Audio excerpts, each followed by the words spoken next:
Tim's News Explosion. Tim's News Explosion. Tim's News Explosion. Tim's News Explosion. Tim's News Explosion. Tim's News Explosion. Tim's News Explosion.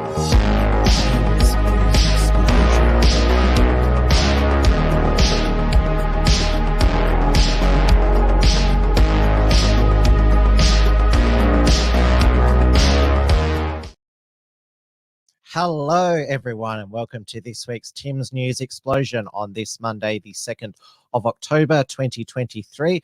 We are live on the Wilmsfront YouTube channel, the Wilmsfront Odyssey channel, and the Wilmsfront Rumble channel. I've got Power Chats set up. I've put the link into the live chat where you can send through a donation with a message to support not just this program, but also all Unshackled Productions. Hello to everyone in the chat. It is 9 p.m. here in Melbourne, Victoria, where daylight savings has begun.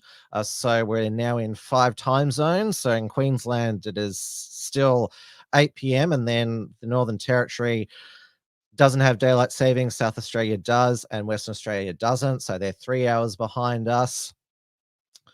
Also on the weekend, Collingwood won the AFL Grand Final by 4 points against my team, the Brisbane Lions. We was robbed by that non-advantage in the last minute of the last quarter. It denied us an opportunity to kick the winning goal. But Ricky T of 2IC Cook's Convicts, he was hugging and kissing every Collingwood supporter in sight. He was that excited, and it was history that Darcy Moore was the first transgender person to captain an AFL team to a flag, and this, of course, is Jack Ginnivan, one of the Collingwood players, kissing one of his teammates as well. Luckily, the Antifa Collingwood supporters, they didn't recognize him. Otherwise, they probably would have got one of their pocket knives out. I don't know why Ricky T put himself in such danger. Luckily, when he was younger, he wasn't groomed at all by Joffa. Remember, Joffa was convicted, the former leader of the Collingwood cheer squad, of sexually molesting an underage boy.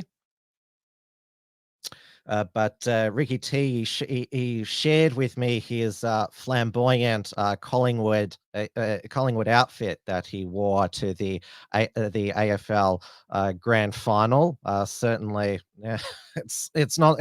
I wouldn't dress myself like that as a Lions supporter. Let's put it that way. Rob Nielsen, Collingwood is so progressive nowadays. Well, it was the first football club to have an LGBT cheer squad with the Pink Magpies.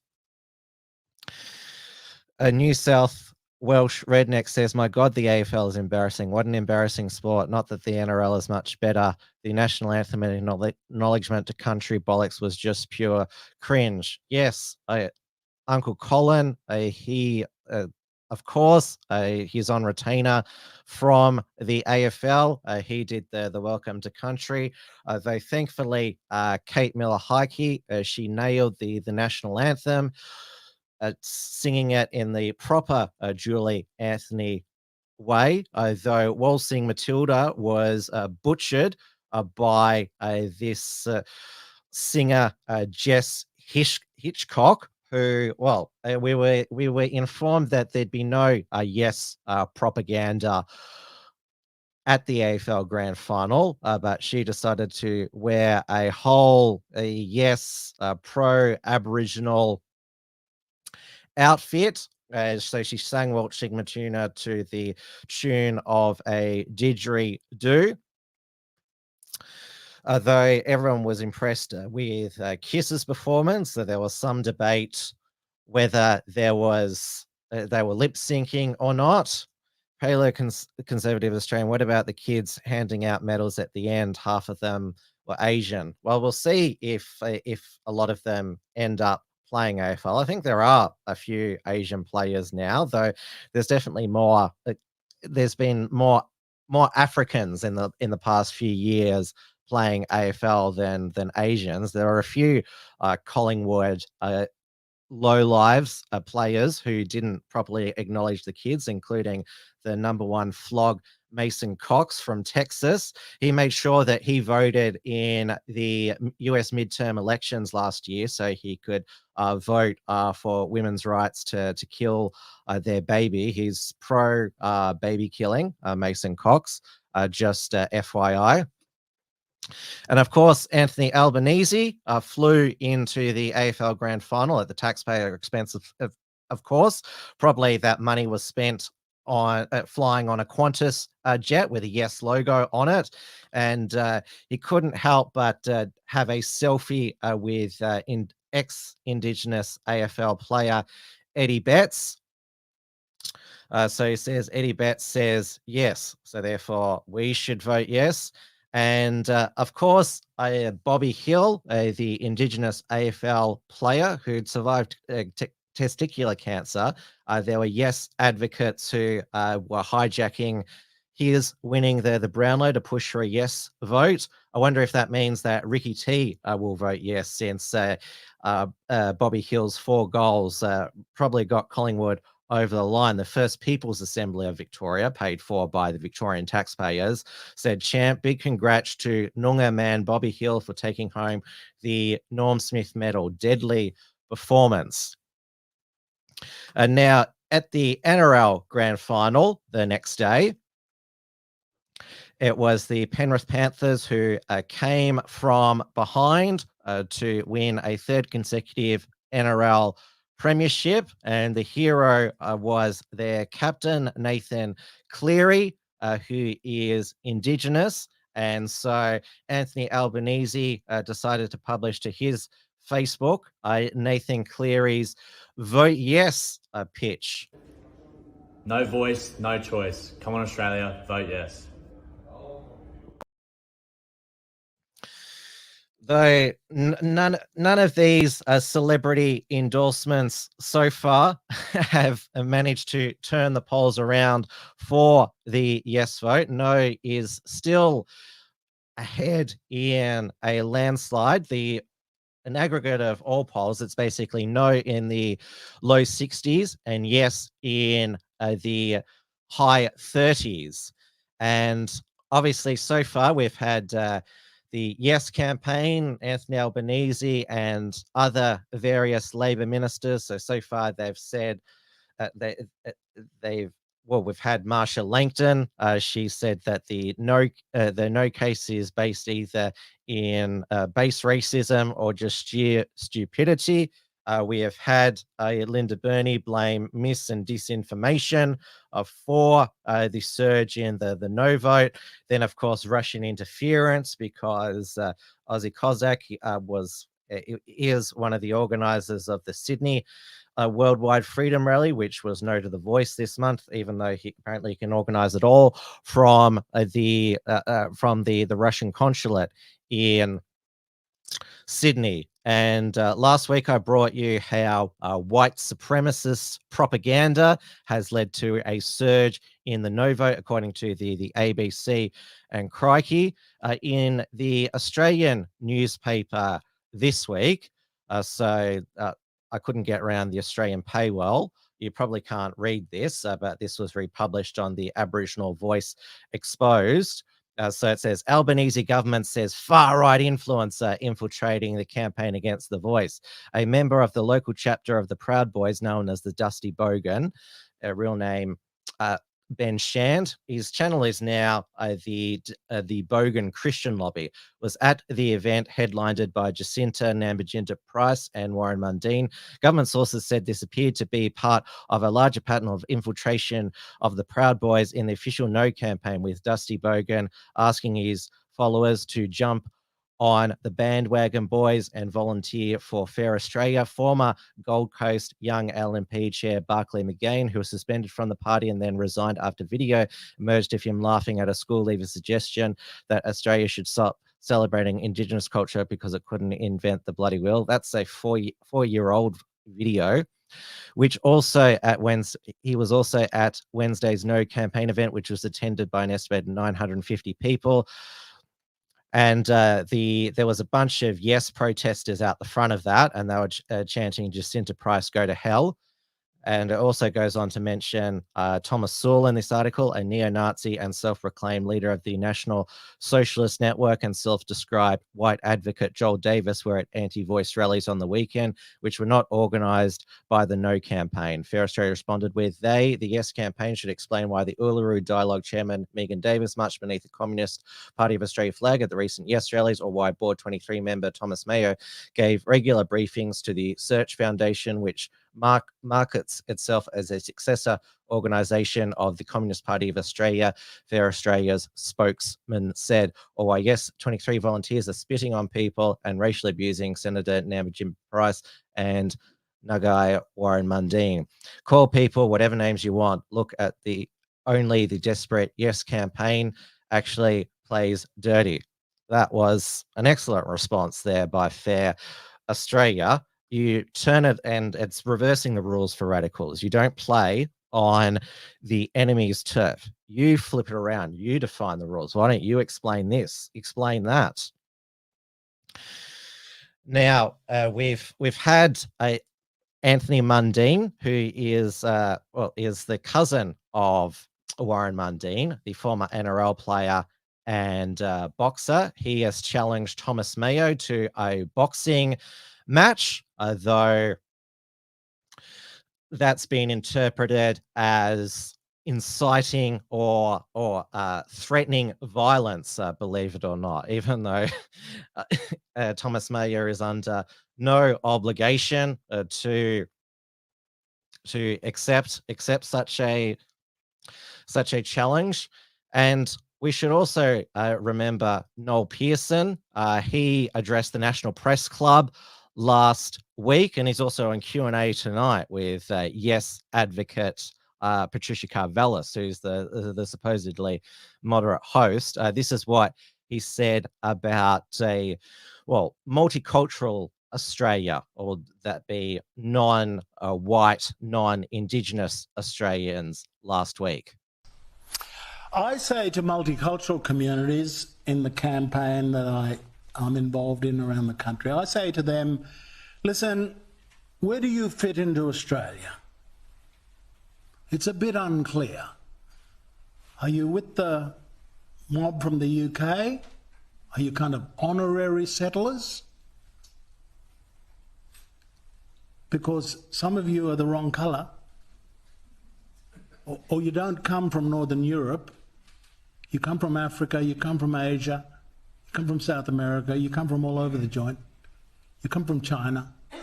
I say to them, where do you fit in Australia? And don't forget, last week we had a drag queen at the Yes campaign launch in London, which was launched by Julia Gillard. The drag queen was in in an Australian flag dress, although it looked like it was more like Jerry Halliwell's Union Jack dress, draped in the Aboriginal flag, singing John Farnham's "You're the Voice." I won't play it for. I'll spare you it now. And also this week, it was in the Nine newspapers. Remember Tarneen Onus Browne, one of the members of the Warriors of the Aboriginal Resistance, who in 2018 told the Invasion Day crowd, "Fuck Australia, hope it fucking burns to the ground." Well, she is now known as go further down here. She's no longer known as goes by the name Onus Williams. They go by the name Tarneen Onus Browne. So they are just called Melbourne activists. Imagine my shock that a radical anti-Australian Aboriginal sovereignty activist is no longer she and is a they.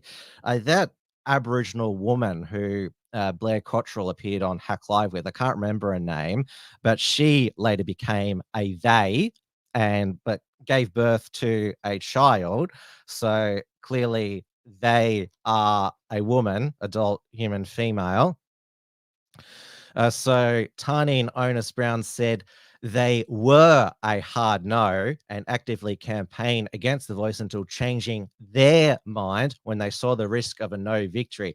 It is dangerous to those of us in Indigenous communities because of the racism and discrimination it amps up. And I hope to never see another community group be put in danger of right-wing conservatives in the national vote. The Racist No campaign is dangerous in so many ways and has made it okay for neo-Nazis to go out on the streets of Melbourne. And it's important for this country to send a message to them by writing yes in the upcoming referendum. And so this is what a lot of yes advocates are saying. Vote yes, or you're on the side of Nazis. Well, if you vote yes, you're on the side of communists.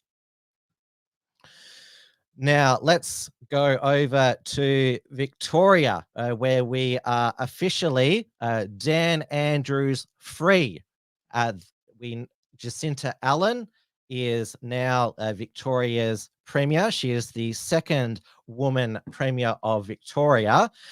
And she said the occasion was not lost on her.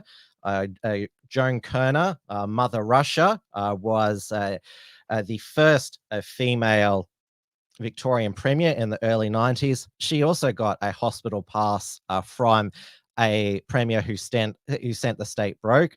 John Cain resigned in 1990 when the state was broke, and Dan Andrews, well, he's resigned after 9 years, leaving the state pretty much broke. And Jacinta Allen, his anointed successor, she presided over the big build blowouts. She's also recommitted to the suburban rail loop, that orbital loop all around suburban Melbourne, which is part of Plan Melbourne's 20-minute neighbourhoods.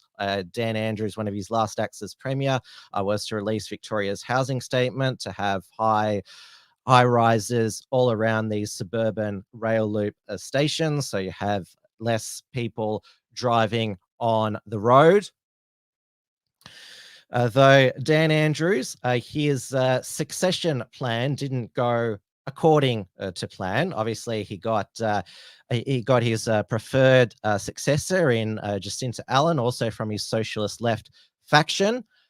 She has also got the nickname Socialist Barbie, or as the Channel 9 graphics person accidentally called her, Jacinta Arden. Though Jacinta Allen, and it is an Allen Allan,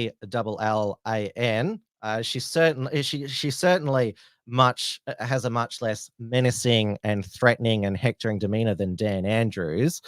So she is a bit more like the Jacinda in New Zealand, has a smiley exterior. She's not an open arsehole like Dan Andrews was, but because he didn't get his preferred deputy, Tim Pallas, the treasurer, also known by a nickname of his own, Uncle Fester, because he looks like Uncle Fester from the Addams Family. At the final caucus meeting, which it was delayed by a number of hours because Tim Pallas is also from the socialist left, the right of the Labor Party finally kicked up a stink and were going to run Ben Carroll as a candidate, and that would have delayed the transition of power by 3 months because there would have to be a ballot of Victorian Labor Party MPs to determine who the next Premier would be. They're allowed to vote again, Victorian Labor branch members.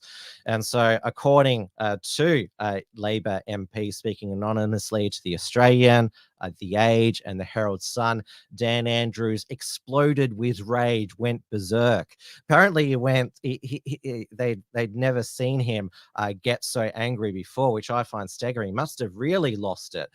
He said, I don't know what I did to deserve this. You all have the right to aspire to be promoted. You don't have the right to bring divisions into this room. And he said about, because in the end, Ben Carroll from the right got the deputy's position. So he told the party room, you guys sort this out. There's a freaking deal to be made. Do it now. So Dan Andrews, because his resignation, he made it so it would, as Premier, would make it so it would take effect on 5 p.m. on Wednesday. Now, I don't know if there had to be a ballot of Labor Party members to determine successor. Does that mean Dan Andrews will still be Premier for another 3 months, albeit as lame duck? Or would Jacinta Allen be a caretaker Premier since she's the deputy? She'd automatically ascend. But it all went to plan, thankfully, for us Victorians who do not want to see Dan Andrews as Premier ever again. And so the party on Spring Street began, well, before 5 p.m. Everyone gathered for a final countdown. I couldn't get there now, but I'm going to play Real Ruckshan's highlights. His live stream got muted by Facebook because it really annoys me that the Freedom people play commercial music a lot of these events, because then Facebook cuts out the live stream because of copyright. It's just better to just have no music. So Real Ruckshan afterwards, where he just likes to be known as Ruckshan Fernando now. This was his montage of the celebrations. Today I will again visit Government House and resign as Premier and member for Mulgrave, effective 5 p.m. tomorrow.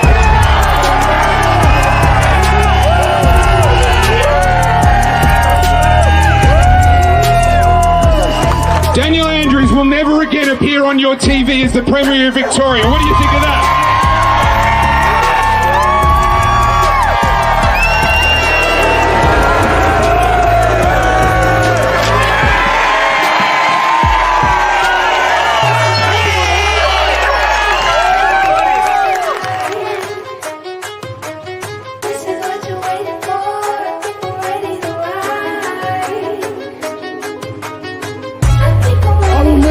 Those responsible, and I'm here to push for justice, and I want to see Daniel Andrews in jail. This is what you're waiting for. I think we're ready to rock.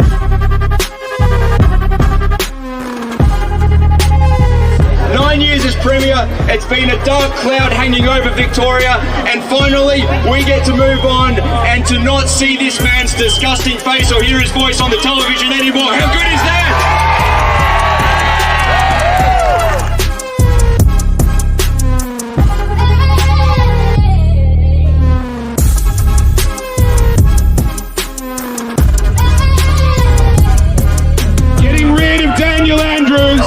Is only the beginning. We must wipe away his legacy of hate, of division, of suspicion. We must heal the wounds, and hear me carefully, we must forgive the wrongs in order for us to be able to come together, not without accountability, let me be clear. So we must, with accountability, be ready to forgive and come together and move on. Who's with me?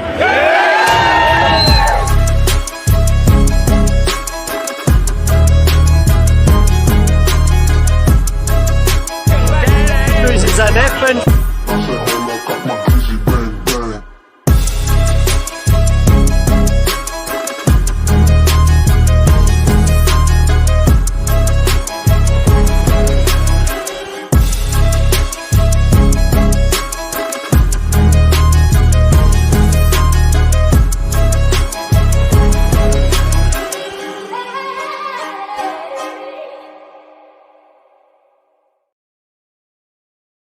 Now, Lady of Sherlock correctly points out he resigned on his terms, which the Dan stands were eager to celebrate. It's like, oh, you guys shouldn't be celebrate. He's retiring on top, and no handcuffs, and there never will be. That's exactly right. I mean, the resignation, Dan Andrews no longer being premier, that's as good as it's going to get.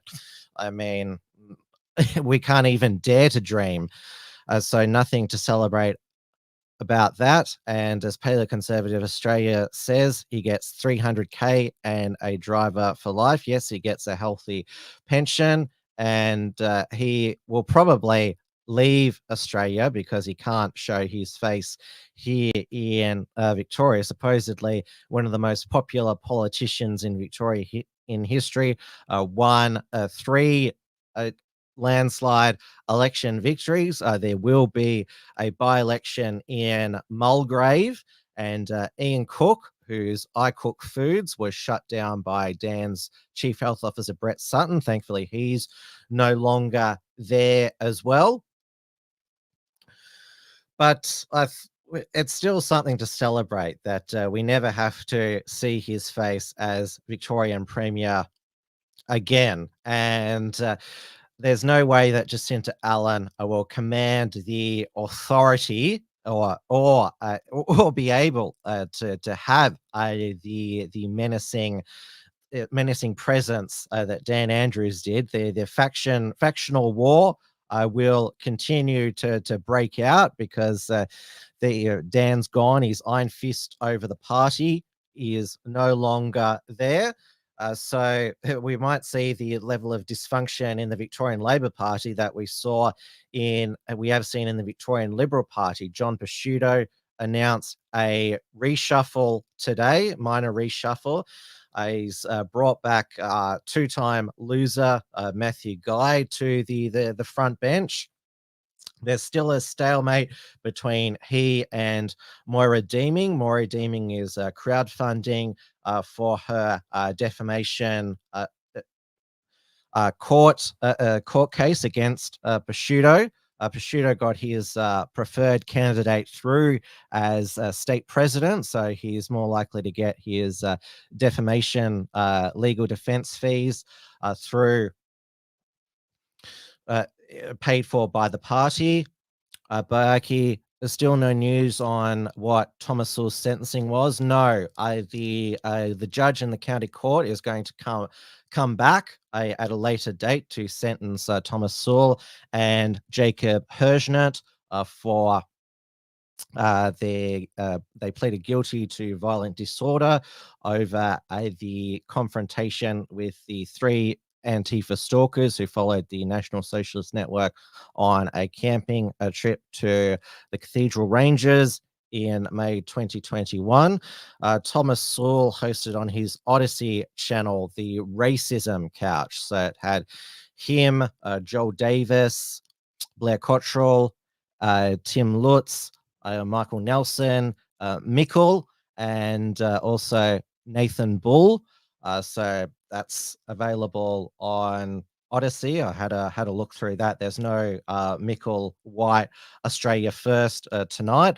There's also no Australia First with Gabriel Mare. So Mickle is tomorrow night, he has said, and Gabriel Mare is on, I think he said, Wednesday.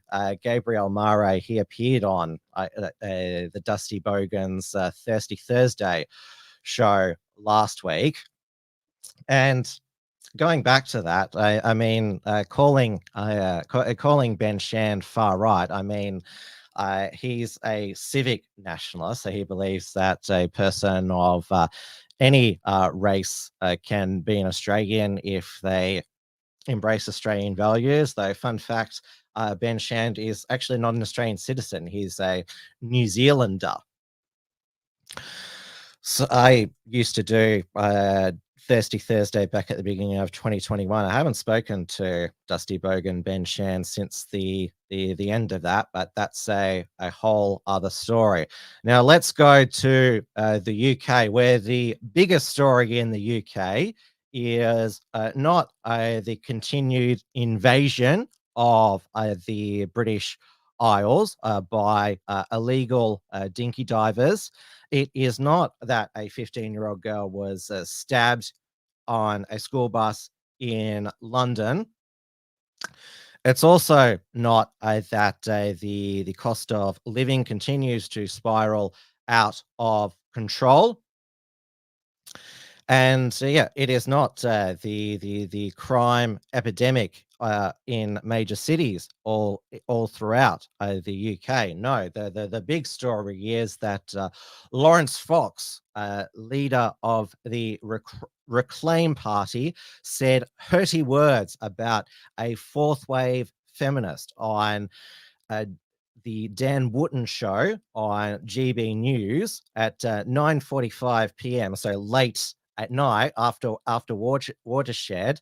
Yeah, about this. I'll get to how vile she is, Ava Santina Evans, and so this is what's caused an apparent. It's the biggest story in the country. What Lawrence Fox said.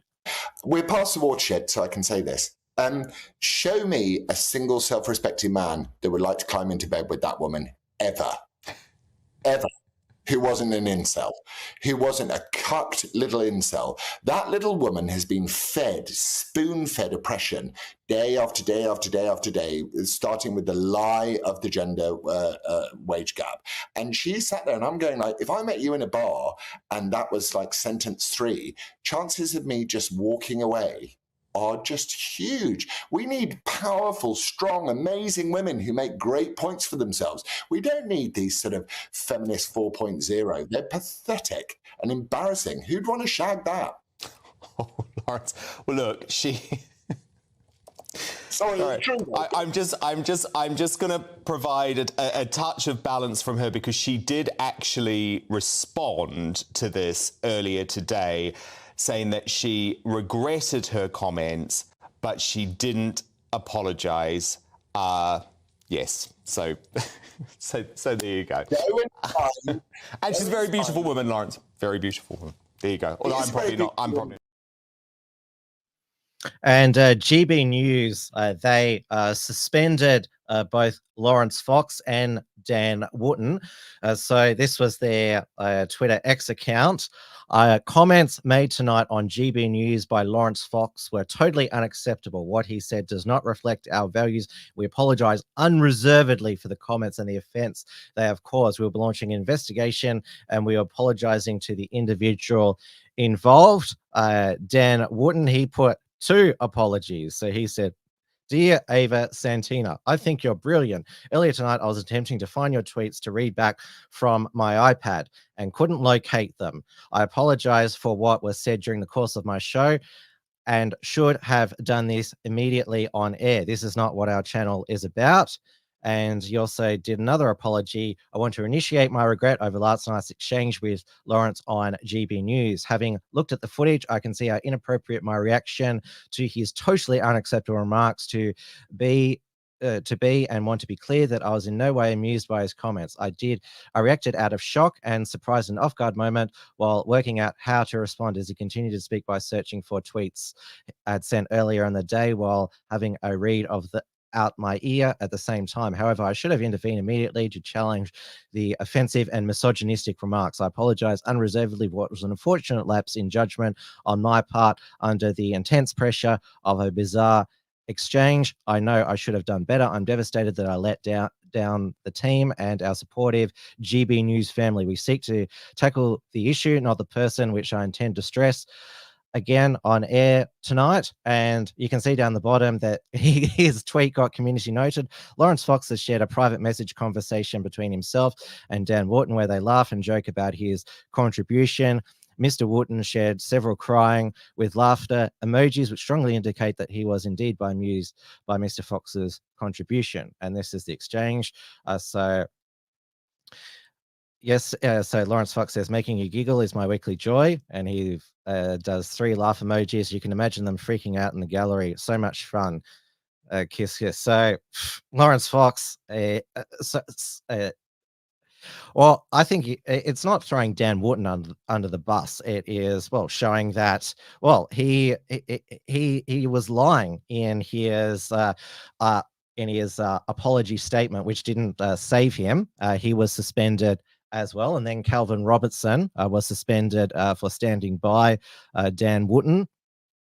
And Lawrence Fox, he has been on the Trigonometry podcast. They did a live one where he said that because there's a pre-interview that all contributors do with a GB news producer who say, what are you going to talk about?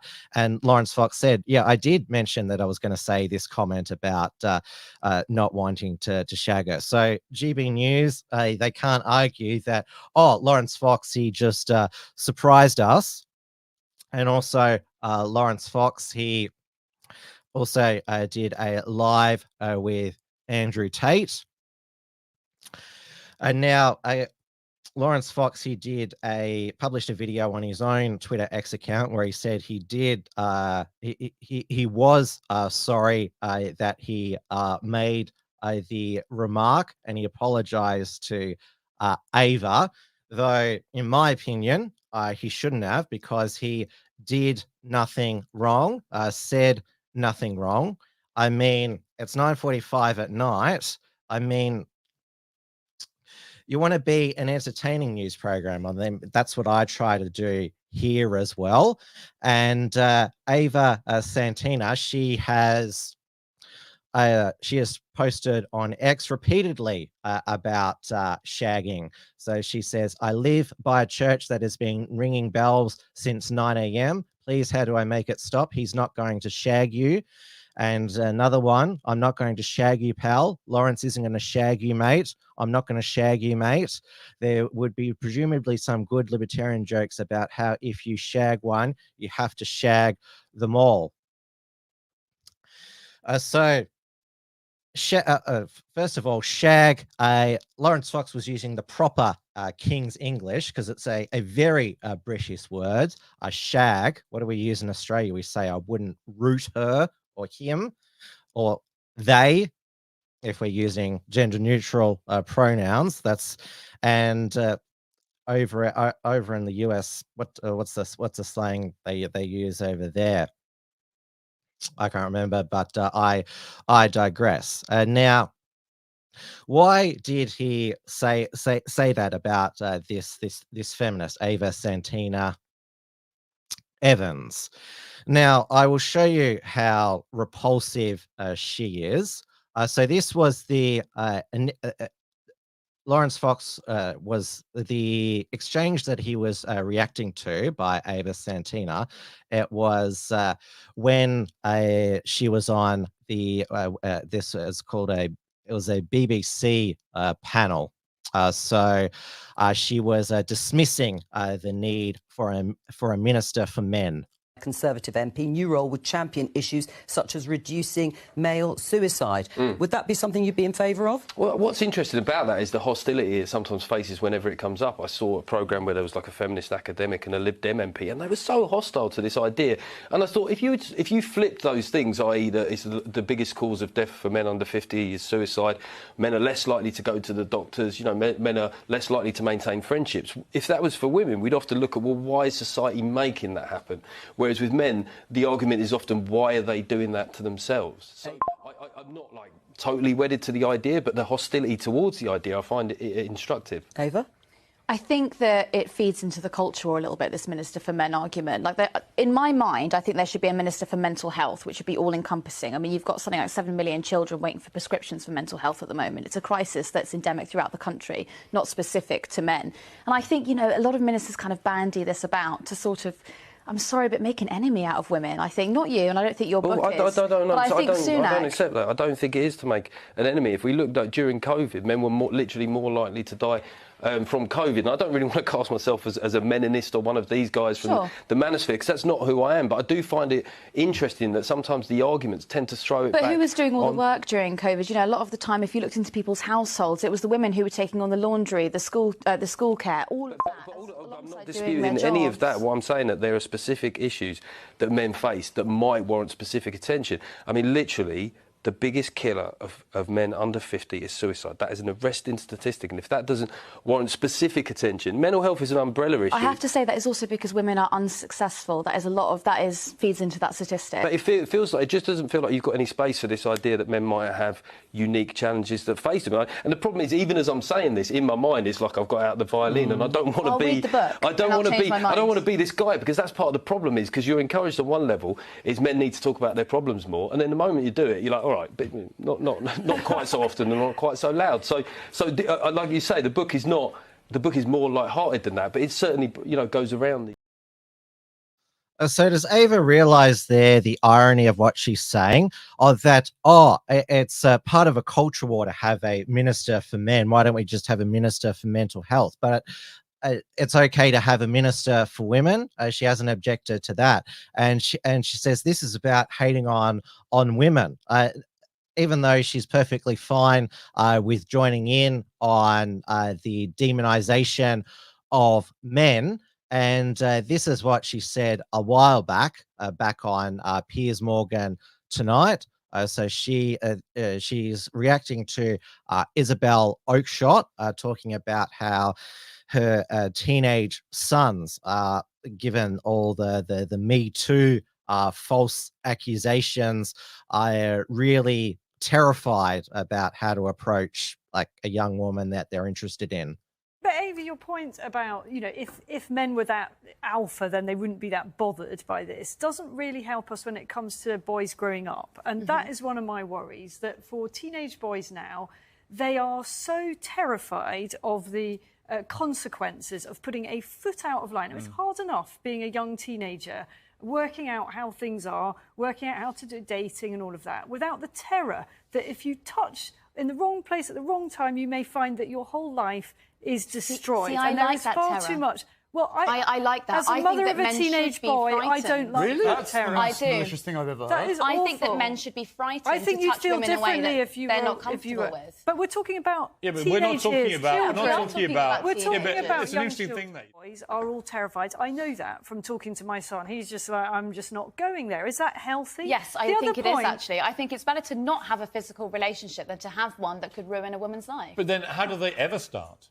Well, don't. If you're not 100% sure, are we going don't. What are you going to have? A bunch of neutered boys who never had... So obvious. We actually do have that. Gen Z is having far less sexual relationships than any ever before. It's true. And young people have stopped having sex. I agree with the first part of your sentence, actually. If you're not willing to have a sexual relationship with clearly defined lines, don't have one. And so I actually told my mates at university, don't sleep around with girls. 1, girls don't bring a guy home that you don't know what he's capable of. 2, guys, don't bring a girl home if you think that possibly she could have a false accusation against you. Can I make another point here? Which I find, I mean, look, that sentence to me, when I was your age, right? How old are you? 23. 23. When I was your age, the idea you would even have that sort of thought process. Yeah, I wouldn't have those sort of mates that would ever cross the line, so I wouldn't have to have that conversation with any of my friends. Don't throw my mates in with a bunch of violent people. And is there a certain... So you can see how awful, vile Ava is. And so she's the political correspondent for joe.co.uk politics. Joe, it's some small internet news site, sort of a bit like, what is that, Crikey or Junkie or Pedestrian TV is over here in Australia. Now, she said she was she felt physically sick by Lawrence Fox's remarks, but shouldn't she feel relieved because Lawrence Fox says, I don't want to shag you? So shouldn't she say, phew, I'm glad he's not interested in me. I don't have to worry about him. She also said, I haven't got the tweet here, but she also said that she would continue to wear a mask on public transport to keep herself safe from the worst virus of all, which is men. Despite being apparently so horrified, violated by what Lawrence Fox said, it hasn't stopped her going on nearly every single other British television channel to complain. I mean, she is absolutely loving this publicity. Now, because GB News it's broadcast on terrestrial television. It is regulated by Ofcom, the Office of Communications, which if you do political wrongthink, Then there's a whole bunch of lefties who complain to Ofcom, and then they come after you. I mean, GB News, they already forced Mark Stein out of the network, trying to make him in a new contract liable for his own Ofcom fines, because remember he spoke too much truth about COVID. He accused them of trying to give him a third heart attack. He'd already had two. He is standing by Lawrence Fox. And remember, GB News, it prides itself on being the home of free speech. Well, they can't be the home of free speech because they're regulated by Ofcom. Why not take yourselves off terrestrial TV and just do internet? Though Ofcom, with the passing of the online safety bill, can now regulate what content is posted on social media, which is quite alarming. So maybe Ofcom will come after internet networks in the UK, like Trigonometry, not like Trigonometry actually says things that are really outrageous. It was the first live episode they ever did, and despite how many Patreon subscribers they have, the audio was really shit. I mean, even I manage better. Me and Andy manage better on most weeks on a shoestring budget on our shows. So I don't know why they couldn't get the audio correct. But so now GB News has got Ofcom off their back. So Lawrence Fox, he has pretty much accepted he's going to be fired.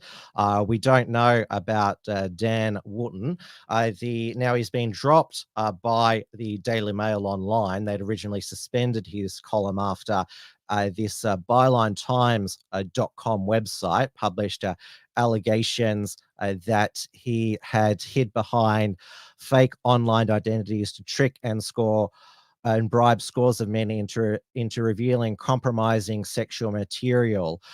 So it says here that they claim that he tried to catfish people to find compromising material. And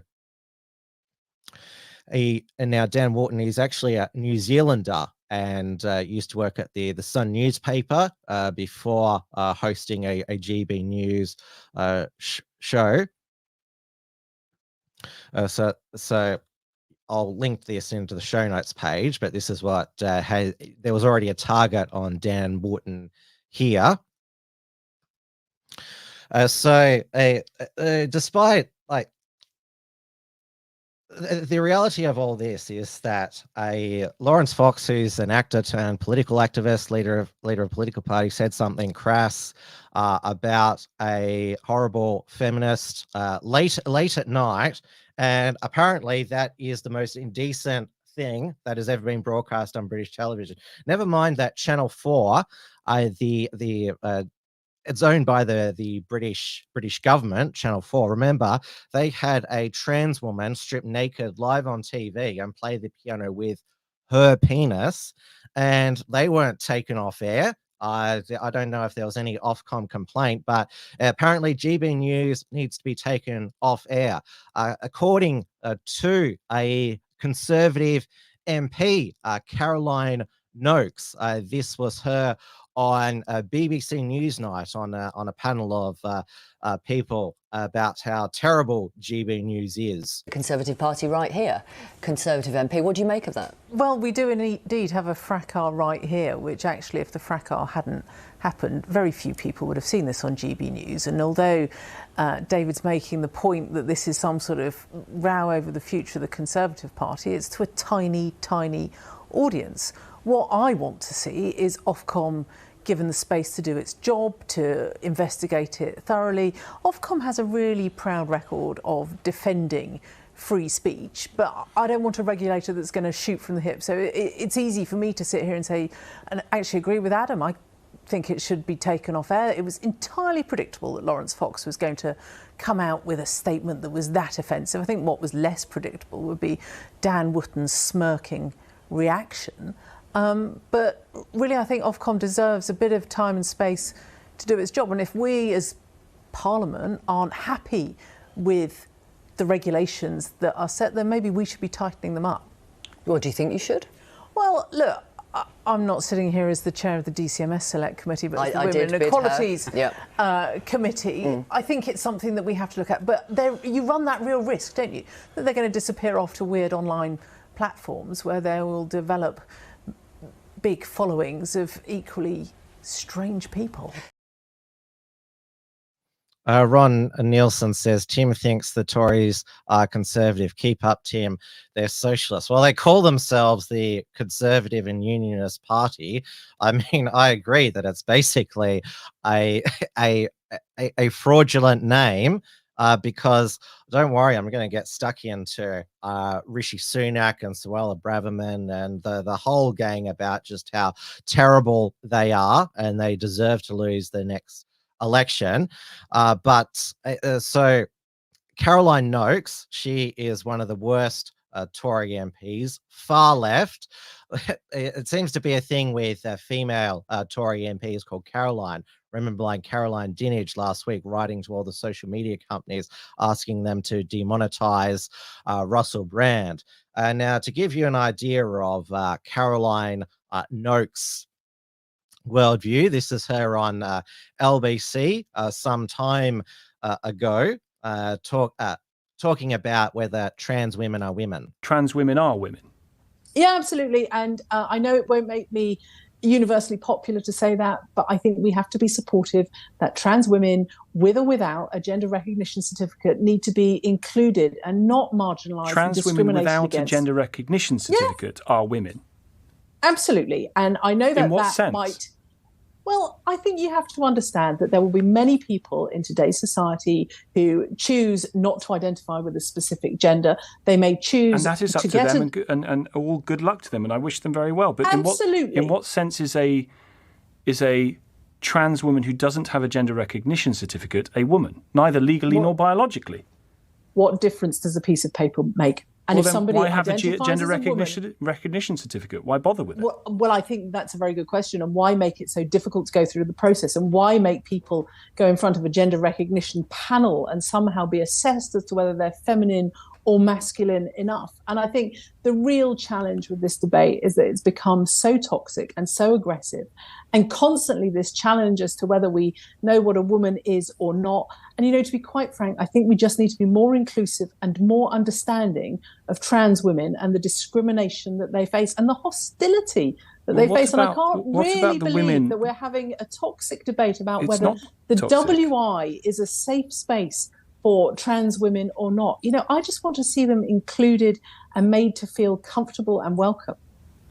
But why would you include a biological man in a women's institute? Well, I think that that's a really basic and, to be quite frank, insulting way to regard trans women, to keep harping back to calling them biological men. And I think it's really, really discriminatory and really toxic to try to break everything down to people's body parts. And so there's plenty more from Caroline Noakes, but we haven't got all night. She previously said that Tony Abbott would be an awful choice as a UK trade representative. She's the chair of the Women and Equalities Committee. So she told BBC Two's Politics Live that Tony Abbott was a misogynist with poor views on LGBTQ rights. She added, "I don't think this is a man who should be anywhere near our Board of Trade." Now, on that stacked BBC Newsnight panel, there's no diversity of thought there. Maybe they should have an Ofcom complaint against them, but Ofcom shouldn't exist, was Adam Bolton. He agreed that GB News should be shut down. And of course, he when he was at Sky News UK, he was the epiphany of etiquette and decorum, and treated everyone, including his female colleagues, with respect. If Beth comes, put her in there. And then she can go away. I know. Just put the fucking seat in. Have you got the grab? Yeah. Yeah, well, she's going to come and fucking sit here if she wants to be on telly. So has the great BJ been speaking yet? No. Well, in the past few minutes, Mr. Johnson arrived. What the fuck?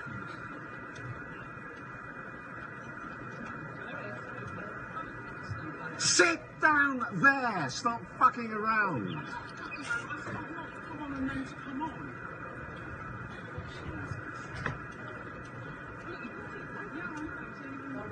Yes.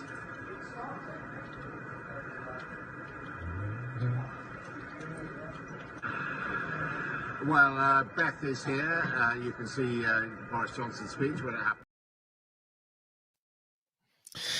happened. Adam Bolton's potty mouth there makes Bill O'Reilly's "fuck it, we'll do it live" just seem like just ordinary frustration there. And Beth Rigby, remember, she is a Tory-hating feminist, and yet she just put up with it there. Said, "Oh, I was told to stand here and then sit there." Paleoconservative Australian says that. Oh no, sorry, New South Welsh redneck. Hard to believe Enoch Powell was a Tory. Well, Enoch lives on. He hosts the evening news over at Face Replace channel. So that's on in the evenings before, not the 10 o'clock news with Hugh Edwards, that hilarious channel, which I've played a few highlights from. And now I'll move on to just how bad the Conservative Party and government are.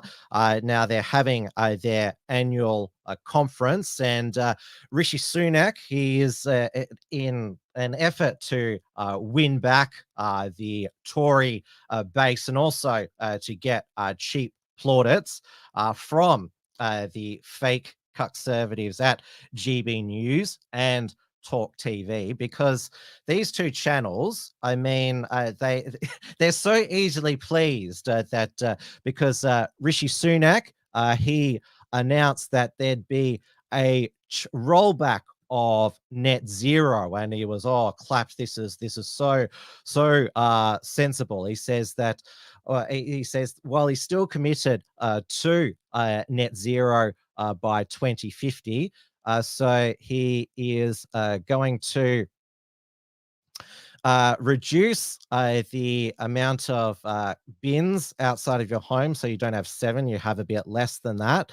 And so you are still going, he's still going to phase out petrol and diesel cars and vans, but not until 2035, not 2030. So you should be stunning and brave for what a courageous rollback of net zero. We're only going to delay the outlawing of the sale of petrol and diesel cars by 5 years. So but he's still committed there. And remember that he could so he has his latest thing is that he is going to crack down on local councils, rolling out low traffic neighborhoods. So those are the ones that we can only drive 20 miles per hour, and some have the bollards there. So he said that he's slamming the brakes on the war on motorists, even though he could sack Sadiq Khan.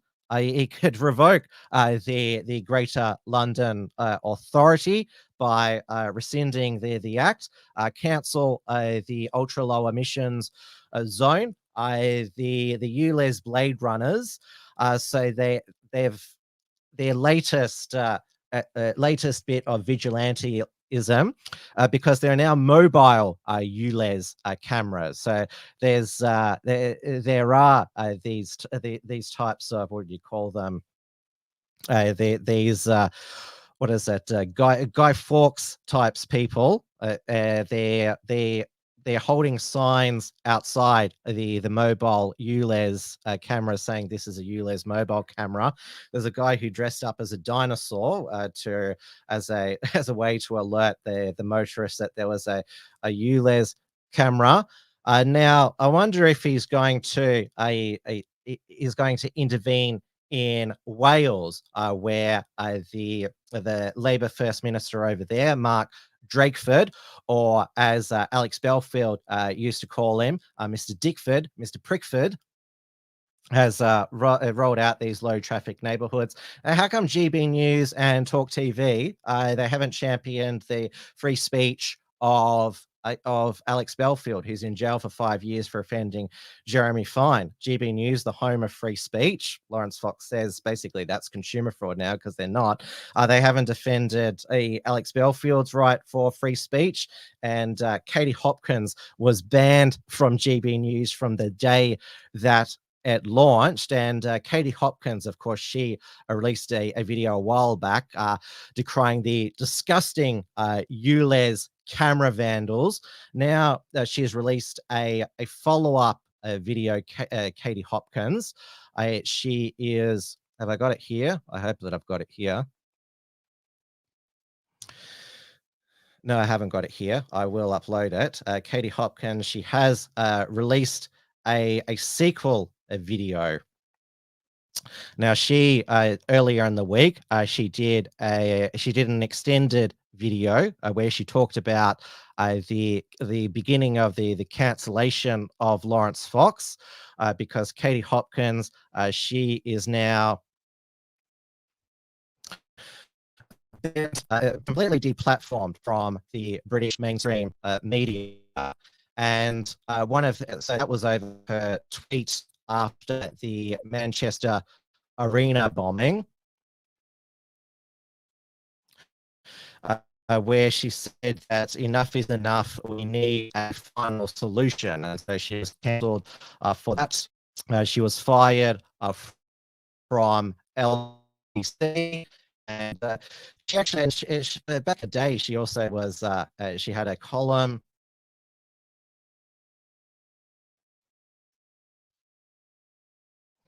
I'm loading the Katie Hopkins video. That's what I'm doing here. That's why it's slow. There's always one video I keep forgetting. I'll play something. No, wait, I'll play something. I'll skip ahead. This is Rishi Sunak's. This is Rishi Sunak's Home Secretary, Suella Braverman. She hasn't stopped the boats. This is her talking about multiculturalism, and also we need to redefine what a refugee is. Uncontrolled immigration, inadequate integration, and a misguided dogma of multiculturalism have proven a toxic combination for Europe over the last few decades. I'm not the first to point this out. In 2010, Angela Merkel gave a speech in which she acknowledged that multiculturalism had utterly failed.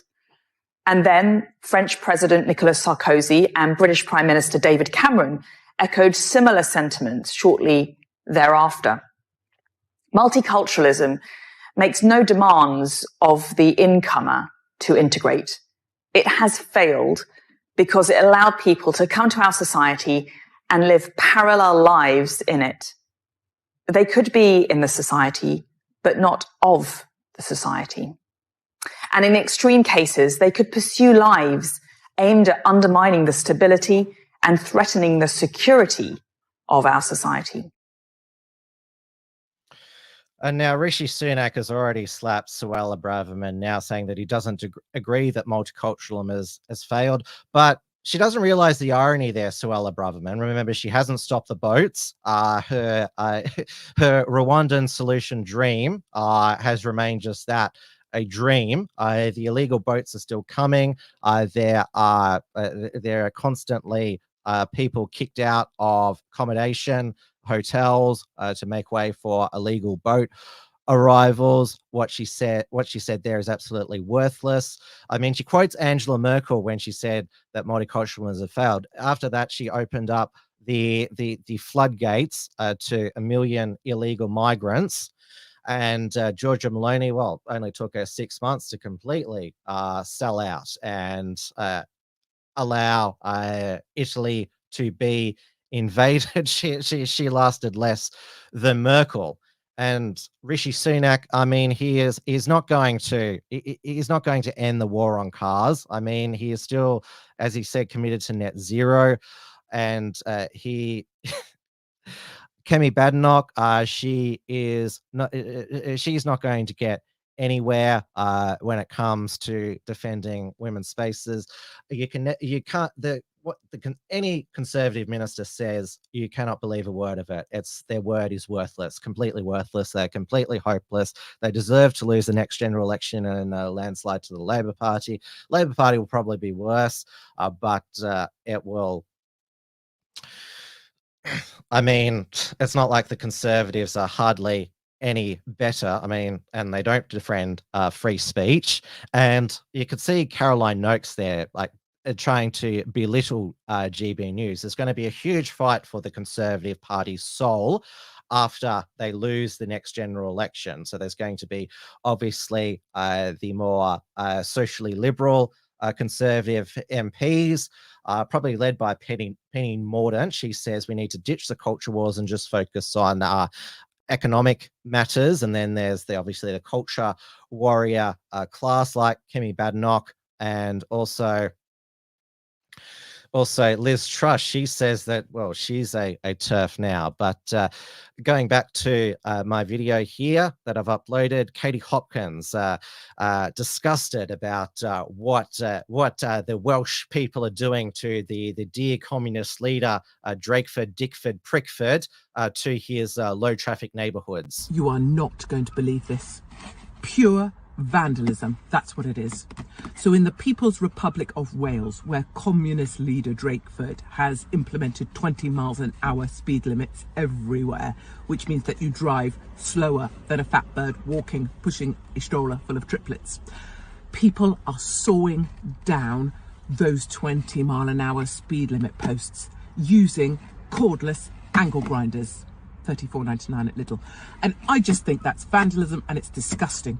So you can just go to a Lidl, and you can buy this cordless angle grinder, $34.99. I know nothing. They're even advertising it, promoting it in their promotional literature, that people are reading and then making these purchases so they can chop down the 20 mile an hour speed limits, which stop you going about your business and just trying to get shit done. It's disgusting. So first we had the vandals using foam filler from Toolstation to take down Sadiq Khan's ULEZ spy cameras. I mean, people trying to, go about their jobs, clean the city, serve their healthcare needs. They needed to be spied on. People have been filling those with foam filler, $6.69 from Toolstation. Then, in a latest act of vandalism, people were slashing the tyres of the mobile ULEZ spy cameras, disgusting, using blades, available at all major retailers, prices may vary. And if that wasn't enough, now this. Cordless angle grinders being used to take down the 20 mile an hour speed limit signs. I mean, I just think, I wonder what the world is coming to. Pure vandalism. I have a good mind to tweet Gary Lineker, oh, Lord love him, or maybe even Jeremy Vine. They should be aware of the sort of vandalism that's going on. People running around with these things, $34.99 from Lidl. I'd call it disgusting. Oh, she's so funny. She was game to mention Jeremy Vine there, because if a right-winger is critical of Jeremy Vine, they get sent to prison for 5 years like Alex Belfield. And good news about Gary Lineker. The BBC is going to be changing its policies, and so its presenters will now be able to express political opinions on Twitter. So he'll be able to say with no consequence that Suella Braverman's non-existent policies are more like 1930s Germany. I've just gone through why these policies are never going to see the light of day. Actually, you can trust Rishi Sunak on one policy. And now Rishi Sunak, remember, he said that on Indian Independence Day, he was there as a Hindu, not as the British Prime Minister. So we can absolutely guarantee, as a as a Hindu of Indian ethnicity, married to an Indian Hindu, that he is going to be committed to weeding out Sikh extremism in the UK, which of course Justin Trudeau hasn't done in Canada. No form of extremism or violence like that is acceptable in the UK, and that's why we are working very closely with the Indian government to particularly tackle PKE, pro-Khalistan extremism. I don't think it's right. Our security minister recently was just in India talking to his counterparts.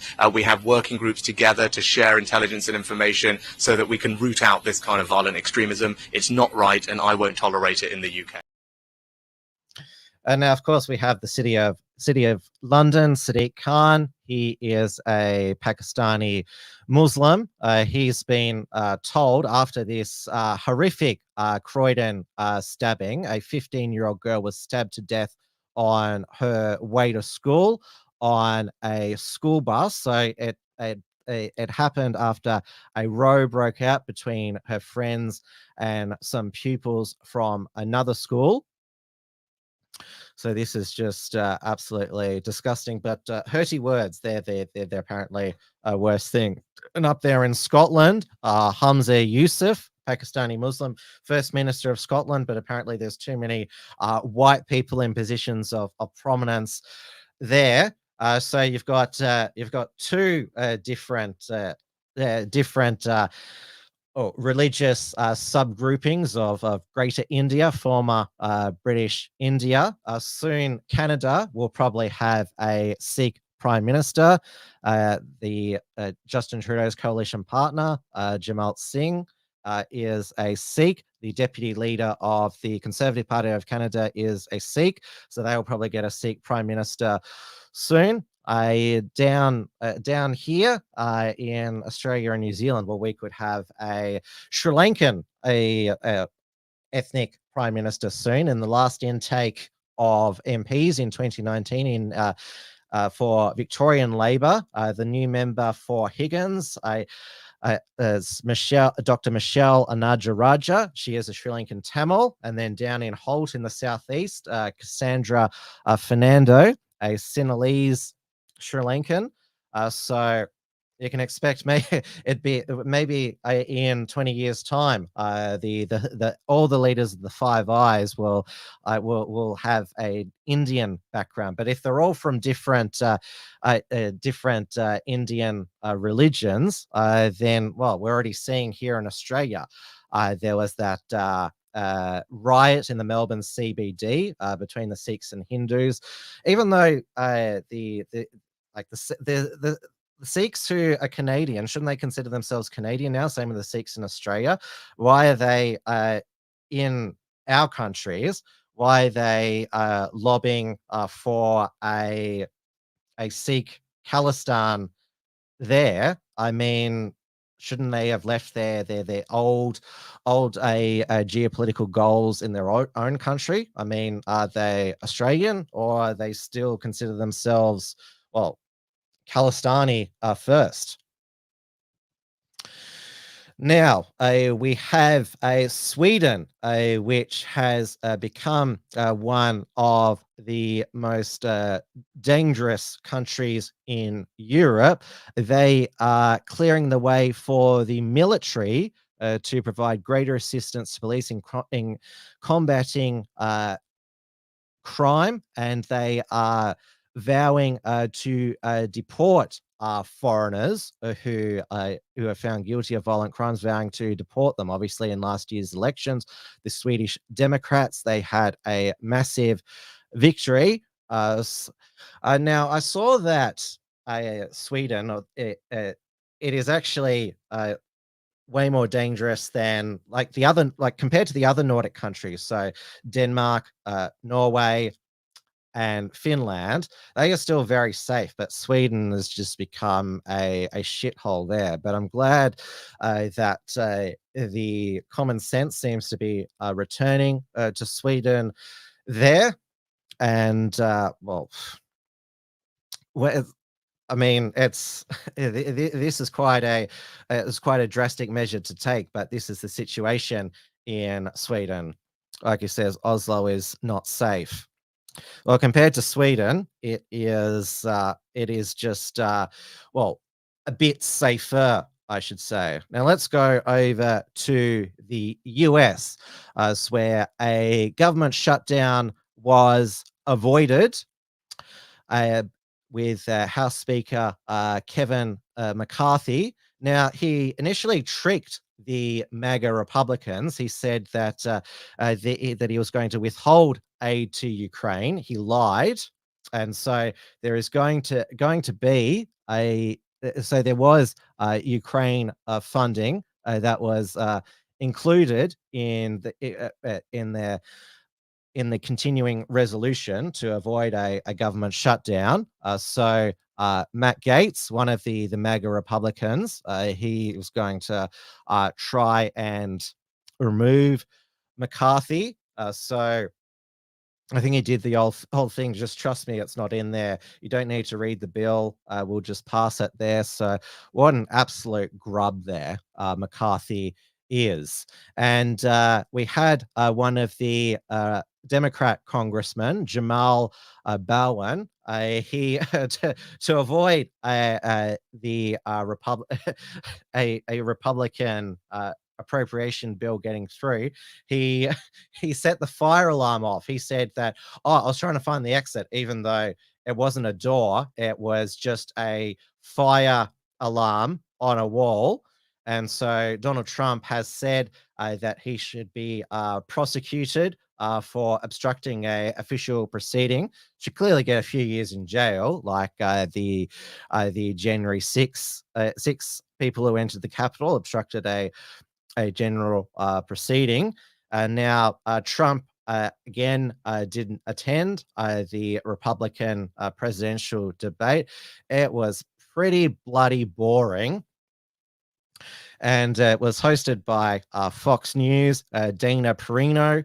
She was one of the co-moderators, and she is she recently, George W. Bush's press secretary, appeared at an event for the Clinton Initiative, praising Hillary Clinton.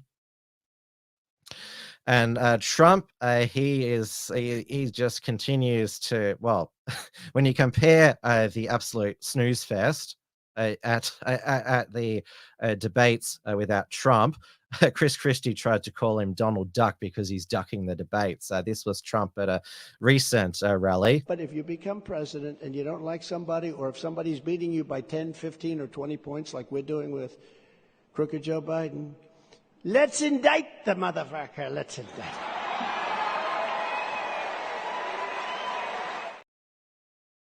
And now a judge in New York is planning single-handedly, without a jury or a trial, to basically strip Donald Trump of his business assets in New York because according to this sole judge, Trump has inflated his assets, and so therefore he should lose all his wealth in New York, just like that, confiscate his wealth.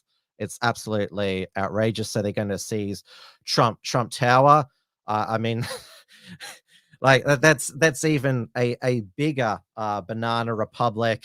Basically, it's a form of communist seizure that would make Fidel Castro proud. Basically, almost nationalizing Trump's private property there.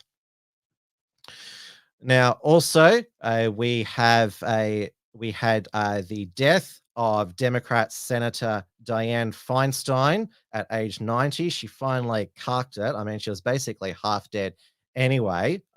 She was in a wheelchair since she recovered. Well, when I say recovered from shingles, her daughter had power of attorney over her, yet she was still able to vote on bills that affect all Americans. So Gavin Newsom, the governor of California, has already picked Dianne Feinstein's replacement. So there is her name is she's of course a black woman, Lafazina Butler. So she's president of Emily's List. We have an Emily's List here in Australia. It's basically a feminist pro-abortion women's group. That's what Emily List is. And they also may be without another senator soon. So Bob Menendez, a senator from New Jersey. New Jersey is basically the political corruption capital of the United States.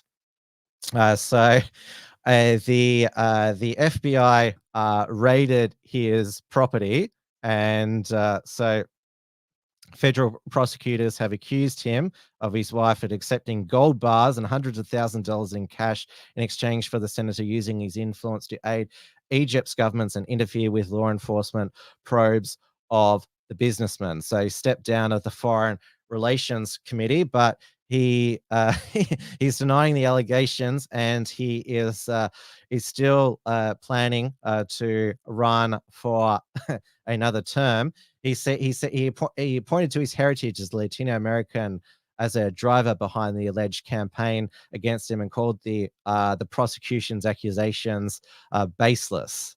So it marks the third time Menendez has been under investigation by federal prosecutors. He has never been convicted. So now, fellow New Jersey Democrat Senator Cory Booker has called for him to resign. I mean, they eventually do blast them out. I mean, it took forever for Democrats to get Andrew Cuomo as the governor of New York to resign. So yes, New Jersey will be New Jersey.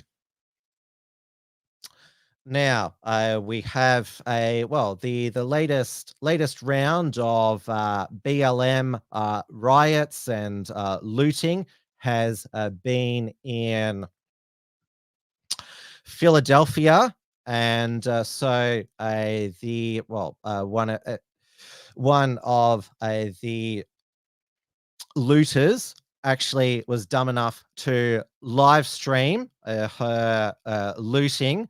So this live streamer, who's known as Meatballs, so her real name is Deja Blackwell. So she live streamed herself going around with all the other looters, including the Apple Store, and she chanted and said, "Everybody must eat. Everybody must eat. Everybody must eat." How are you supposed to eat Apple iPhones? I mean, they're not Granny Smith apples. There's another good cartoon from Wokeley Cartoons pointing out this hypocrisy. They loot to just feed their kids. Apple, yum, apple. And this is like because shoplifting is on the rise all across the Western world, and of course it's blamed on the cost of living crisis. Yet they loot iPhones, designer handbags, and clothes. Not essential items.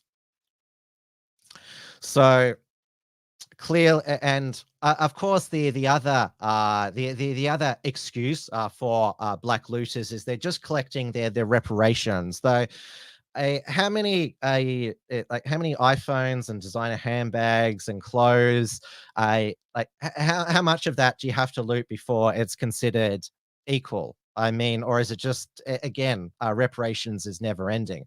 I mean, this is the whole thing about victim politics. When you teach whether it be African Americans or Aboriginals that they're victims because of white oppression, and so there's no point in trying in life, and so it's fine if you just go and commit all these crimes because it's not your fault. You don't have agency. It's white people's fault. This is what incites all of this. And unbelievably, so Meatballs has claimed that it is racism that she was eventually arrested. So go down here. Her lawyer name is goes up here, Jessica Mann. So it says here, she described her client as a vibrant and charismatic 21-year-old African-American female who was catapulted into the limelight through her incredible talent for creating hilarious and captivating content on social media. With her infectious energy and boundless creativity, Jagger has captured the hearts of thousands, leaving a trail of laughter and joy in her wake. She's a good girl who didn't do nothing. Absolutely. Now, these are just the Americans who are already here causing this burn, looting, and murdering. There continues to be the illegals flooding across the southern border, and it's now the sanctuary city advocates, refugees welcome. Now they don't want illegal immigrants to come to their city. Kathy Hochul, who is the governor of New York, she has now said the border is too open and calls for limiting the number of migrants and doubling and quadrupling border patrol agents. And Elon Musk, he toured the US southern border. And there was this funny Babylon Bee article, Biden administration reports dangerous African immigrants at the border. It says, "This is serious, folks," President Joe Biden said in remarks to reporters. "We have 3 reports of a very menacing African man roaming the region. Everyone knows I'm a longtime advocate for keeping an eye on these African fellas, especially this one is especially dangerous. He's here too. He's got all of the runs. He's the thing, the rocket ship." Despite thousands of unvetted and undocumented foreign nationals pouring across the border every day, the federal government and the mainstream media have continued to remain largely silent on the topic. The current appearance of this African man, exit says, may finally force the Biden administration to address the issue of border security. Now, nearly on to overtime. So some brief health update. We've got the Parola BA 2.86 variant in Australia, though the panic hasn't taken off, and in fact, the US is over its latest wave. So Alex Jones, I think, is breathing a sigh of relief that he wasn't right about this, that masks and lockdowns are coming back. But I shouldn't say fear not, but fear because there is a new virus that is on the loose in Australia at the moment with no treatment and no vaccine. A virus you've likely never heard of is making its presence felt across New South Wales with a surge in cases. Eddie Meyer explains what to look out for. We've had COVID, influenza and RSV. Now, the relatively new kid on the block, HMPV, only discovered 23 years ago.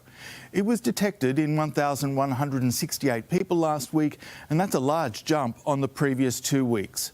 There's no medical treatment for it. Antivirals don't work. Experts say it can make you pretty ill with nasal congestion, coughs, shortness of breath and fever. It's most dangerous for children under 5, the elderly, and for those whose immune system is compromised, because it can progress to pneumonia and bronchitis and become fatal. It is something that we don't have a vaccine for, but we do have to manage. But I'm confident the system is managing it. But at the same time, just like any of these types of viruses, we do need to make people alert when there's been an increase in an uptake on it.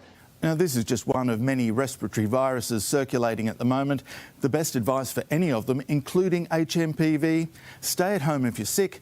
If you have to go out, wear a mask to prevent the spread. Stay hydrated, and if symptoms worsen, get to a GP or emergency department. Eddie, thank you.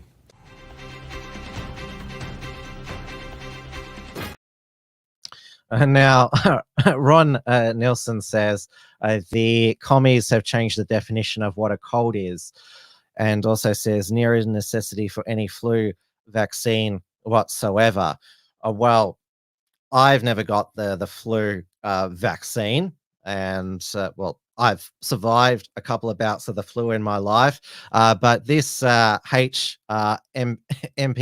just seems like another strain of the common fold. But be afraid. And now going over before we end to New Zealand, Chris Hipkins, the Labor Prime Minister, and I would say lame duck Prime Minister. He was the COVID-19 minister under Jacinta Ardern. He's got COVID now and is isolating, he says, for 5 days, and says doesn't feel so good, despite, well, he had all those vaccines. And now you'll remember that, well, supposedly there was a hate break-in or at the home of the he calls himself queer activist Shanil Lal, also anti-colonial activist. He's the one that chased Kelly J. Keane out of Auckland and out of New Zealand. He claimed that his house was broken into in a targeted attack. He said, a day after my house was broken into, we found a long and heavy metal rod outside our window. And a few days later, we found a hammer. The thought of what could have happened if they found me at night has been haunting me. I have not slept before 3 a.m. once since the break-in until, of course, I collapsed and was out for 12 hours, which I recovered from, but I got sick again. I work waiting for the clock to pass 3 a.m. or for the sun to come out before going to bed. It's the only way I feel safe to sleep. Small noises startle me. I often find myself spying out of the window to see if there's anyone on my property. If not that, I feel someone is already in the house.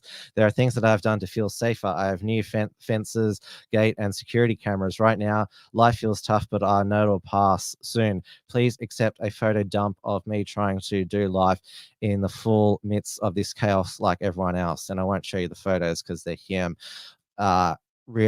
In really slutty poses, including one where it looks like he's got no clothes on as well. So I'll save you that. But there has been apparently another hate break-in of a Maori Party candidate, Hana Rapu Mampi Clark, said that a man yelled racist slurs while attempting to break down a fence at the family home in the early hours of yesterday morning. And so she said that there's also been 2 break-ins while the family was out and a threatening letter left in the mailbox. The first time we were shocked. The second time we thought, what the hell is going on? By the 4th time, we've had enough. We've spoken to the police, and the police said this is the first time they've ever seen anything like it. We should have come to them earlier. He believes that the attacks are coming from those who are angry. This is her father, are angry with his daughter who's standing up against poverty and racism. For a young woman to call that out, some people are finding it highly offensive, like, how dare you challenge me? And the party's saying it's a politically motivated attack. When our billboards are vandalized, when our candidates are verbally assaulted, verbal assault is not real. It is not an attack on them as individuals or us as political parties, an attack on what we represent, our Whakapapa, our culture, and the dreams of the Tupa and Poka. To acknowledge this is the first time in our history a politician's home and personal properties have been invaded to this extent. Co-leader Debbie Nagara Paka said that the details of the threat were extremely political and extremely anti-Maori political. As a mama, Kala, I'm extremely concerned about what it is the Hana has experienced and how she is feeling. This has really crossed a line, and you don't even have to support our politics. And Noel Paka said that Te Maori is appealing to leaders to get back on track with discussions about policy, make it less about race, even though it's a racist party. I mean, it's solely about advancing the political agenda of one race. It's by definition a racist party. And now I know we're into overtime, but we'll go briefly to Canada. And, well, obviously, Justin Trudeau has been extremely embarrassed by accidentally inviting a 98-year-old Ukrainian Nazi World War II veteran to the Canadian Parliament, and which obviously, the reason why some of the MAGA Republicans are opposed to aid to Ukraine, because it can accidentally go to be funding Nazi militias. Oops. It seems to be just it seems to be just a thing that can happen. Justin Trudeau, he said we must not succumb to Russian disinformation. So I'm not sure if these two are related. This is according to the Counter Signal, which is founded by ex-Rebel News reporter Kenan Baxter. Justin Trudeau now wants to regulate podcasts. So he now with the passing of the Online Streaming Act. So this is again like the British Online Safety Act. It's requiring podcasters to register with the Canadian Radio, Television and Communications Commission. Government claims regulation will ensure online streaming services make meaningful contribution to Canadian and Indigenous content. And so Brian Lilly, also ex-Rebel, said the CRTC now wants to regulate podcasts. Here's my simple message to them: go to hell. And Dr. Jordan B. Peterson said, not a fucking chance, you censor or scum rat. So online streaming services operating in Canada that offer audio or video content and generate 10 million or more in annual revenues must complete a registration form by November 28. It is pitched as a one-time requirement collecting basic information. And it is setting conditions for online streaming service to operate in Canada. The conditions can take effect from today and require certain online streaming services to provide with information related to their content and subscribers. So clearly they are wanting to target Rebel News. The Post Millennial is also based in Canada, so is the Counter Signal. Because like in New Zealand, most of even the non-state-owned media gets government bailouts. They completely toe the government line, and so this is why there's this explosion of independent media both in Canada and New Zealand. I appear weekly now on New Zealand's Reality Check Radio breakfast show with Paul Brennan every Tuesday. I republish my segments on the Unshackled website. So that's an extra thing I do. In addition to the Theorists, every week at 9 p.m. Melbourne time on Tuesdays. So myself and Andy Notch will discuss, was the AFL Grand Final rigged in favour of Collingwood so that the Victorian economy would be stimulated to help the Labor government's bottom line? And did the government make it deliberately hot for AFL and NRL Grand Final days so they could report non-stop about the heat? I mean, they're SBS News, ABC, The Guardian. I mean, they're talking about how the summer, where everyone's becoming scared of it now about what might happen. And they've gone. There was a bushfire in northern Victoria yesterday. They've gone. All the media have gone to this property, which is burnt down, interview the homeowners. Obviously, that's tragic for them, but using it to push the climate global boiling agenda, that it's going to be a black summer of bushfires. So I'll discuss that with Andy Nolch tomorrow night. And also, there wasn't a report from Tiger Mountain, which was published this week, but there will be very soon. And also, I will be back on the field this weekend for the March for the Babies, which is held on the first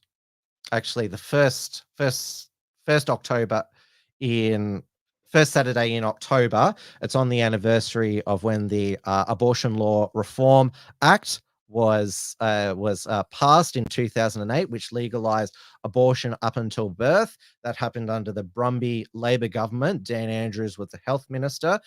Bernie Finn, a former Liberal MLC, a former Democratic Labor Party MLC, and Family First Party Senate candidate. He is the leader of the March for the Babies. So I will look forward to catching up with him and all the other pro-lifers, and I hope to see all of you there. Thank you so much for watching. Once again, these news explosions just keep getting bigger and bigger, but there's so much news. Remember, it is less than 2 weeks to the Voice referendum and also the New Zealand general election. So we're having a Trad Tasman Talk Super Saturday, which will start at 5 p.m. Melbourne time, which is 7 p.m.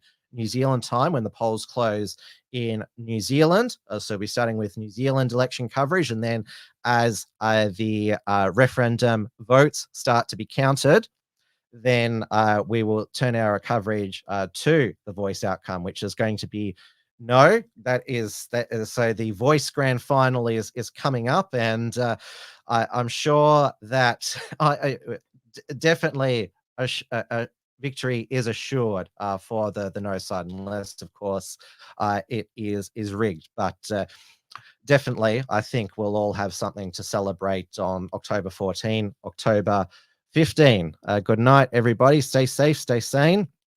For those of you coming Saturday, make sure you stay hydrated, wear a hat, and have sunscreen as well. Do that in all warm weather. I mean, that's how you all got through warm weather in the past. So just make sure you do the sun smart, slip, slop, slap, and we'll have an awesome summer. Good night, everybody. Tim's News Explosion. Tim's News Explosion. Tim's News Explosion. Tim's News Explosion. Tim's News Explosion. Tim's News Explosion. Tim's News Explosion.